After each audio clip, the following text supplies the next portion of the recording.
Hello viewers, मैं ऋतु चमरिया। आज हम चर्चा करने जा रहे हैं वैलेंटाइन डे। वैलेंटाइन डे आप सभी को पता है 14 फरवरी को वैलेंटाइन डे है और 7 तारीख से ये शुरू हो चुका है। वैसे तो युगल जोड़े बहुत 7 तारीख से सभी propose day, chocolate day, happy day, sad day and ये सारा चालू हो जाएगा, breakup day and all that. But इसके पीछे की क्या कहानी है, आज मैं उसके बारे में चर्चा करने जा रही हूँ कि इसके पीछे की कहानी क्या थी, कैसे ये शुरू हुआ, किधर से शुरू हुआ। ज़्यादा टाइम ना लेते हुए मैं चर्चा करने जा रही हूँ। एक राजा हुआ करता था, सभी सैनिकों पर रेस्ट्रिक्शन लगाया था कि शादीशुदा सभी सैनिकों को किसी को शादी करना अलाउड नहीं था।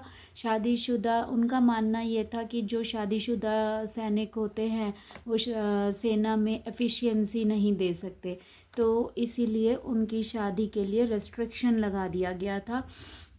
अब हुआ क्या कि एक सेंट हुआ करता था, वह छुप कर उन युगल जोड़े की जो एक दूसरे से प्यार करते थे उनकी वो चुपचाप शादी करा दिया करता था, छुप कर, राजा से छुप कर।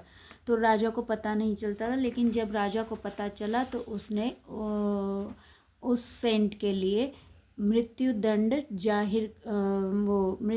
का हुक्म जारी कर दिया और उस सेंट को जेल में डाल दिया गया। जिस जेल में उस सेंट को रखा गया, उस जेलर की लड़की से उसको प्यार हो जाता है और जब प्यार हो जाता है आपस में दोनों को, जेलर की लड़की से उसको प्यार हो जाता है उस सेंट को। तो जब उसकी मौत का टाइम आ गया, क्योंकि मृत्युदंड दिया था इसलिए उसकी मौत का जब टाइम आता है तो वह एक लेटर लिखता है और उस लेटर में वह लिखता है योर लव वैलेंटाइन।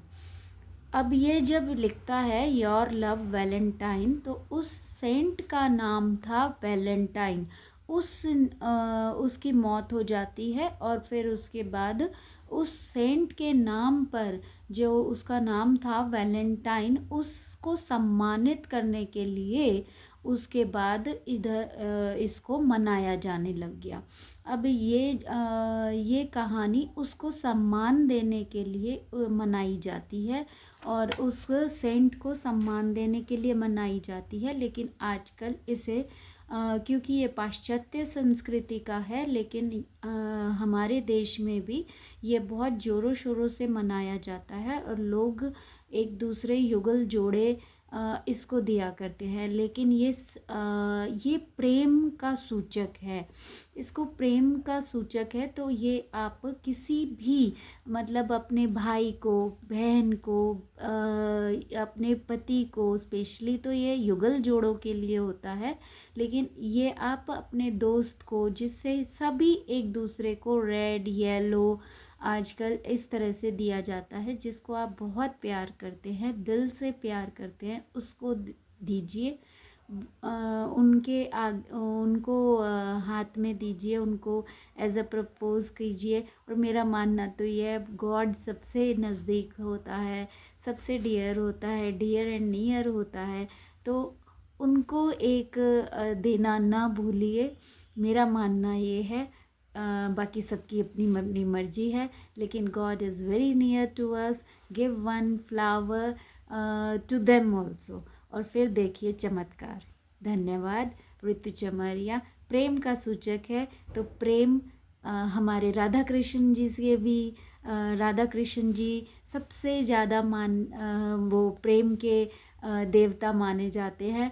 तो मुझे तो यही लगता है कि एक फूल राधा कृष्ण जी के पास भी जाके राधा कृष्ण जी को भी आप ऑफ़र कीजिए उन्हें, और या जो भी भगवान आपको बहुत इष्ट लगते हैं उनको एक फूल ऑफ़र करिए, प्रपोज़ करिए, उन्हें भी प्रपोज़ कीजिए।